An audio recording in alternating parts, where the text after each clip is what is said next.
curious, slightly unsettling.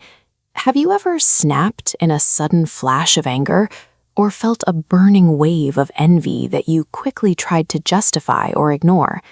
We often find ourselves repeating the same toxic relationship loops, acting as if an unseen force has briefly taken the wheel of our minds and driven us straight into a wall.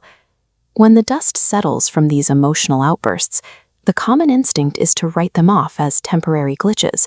We call them bad days, strings of misfortune, or simply our inescapable fate. But the Swiss psychiatrist Carl Jung argued that these moments are never random. He proposed that they are the calculated actions of a hidden, repressed entity living in the dark of our own minds. Because we spend our lives pretending this dark side doesn't exist, we provide it with the perfect cover. It stays out of our conscious sight, allowing it to steer our decisions and drive us into the very minefields we claim we want to avoid. To understand how this hidden force operates, we have to look past the surface symptoms and examine the architecture of the mind. We need to see how the psyche divides itself and where these rejected parts actually go. Jung believed that until we address the contents of this mental basement, the cycle of self-sabotage will continue. We only stop seeing our lives as a series of accidents when we identify the shadow driving the car. In early childhood, the psyche is not yet divided. A child operates in a completely unconscious state, a blank slate acting on instinct before societal expectations take hold. But as we grow, the need for survival and acceptance forces us to adapt. We quickly learn that we must please the adults around us to remain safe, leading to a split in our personality. The first half of this split is the persona. This is the acceptable social mask we build to be liked, but our impolite parts must go somewhere. Anger, selfishness, and vulnerability are shoved into the mind's basement, the personal unconscious. This banished collection of rejected and suffocated traits is your shadow. Trying to be a completely good person doesn't destroy these negative traits. It simply ensures they operate from the basement without your conscious awareness or permission. Repressing the shadow doesn't weaken it. In fact, the more we lock these traits away, the more volatile they become. Because they are hidden in the dark, they start running our lives on a destructive autopilot. This internal pressure usually leaks out as extreme, hypocritical judgment. We become hyper-focused on the flaws of others, constantly pointing out how arrogant, lazy, or selfish the people around us seem to be.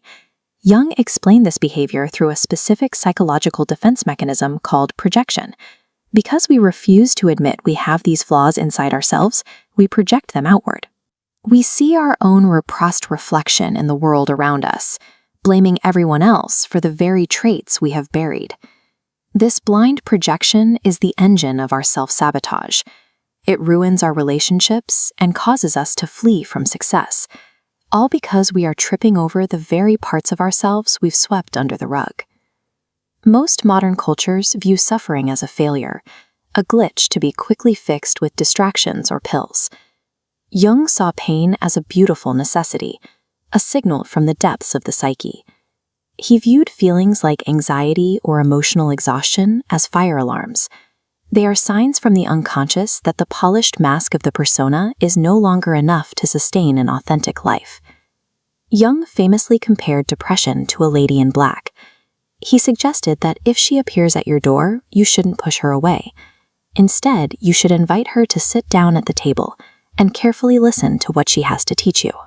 Emotional exhaustion isn't a sign that you are broken. It is the necessary collapse of an inauthentic life, making room for a real one to be born. Jung called the ultimate goal of this work individuation. This is the lifelong process of becoming a whole human being by reconciling the parts of yourself you have spent a lifetime ignoring. It demands that you walk down into that dark basement, face your internal monsters, and pull your shadow into the light of awareness. It means looking at your deepest shame and saying, I see you, and you are a part of me. True psychological freedom comes from the integration of opposites. It is the act of accepting that you are light and darkness, strength and fragility, courage and cowardice, all at the same time. As you bring these hidden fragments into the light, they lose their ability to control you.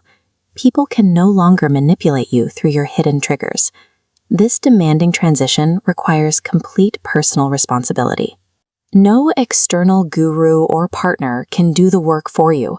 The choice to step into the dark belongs entirely to you. Stepping out of the safety of conformity is terrifying, but confronting your own darkness is the only way to claim a life that is actually yours.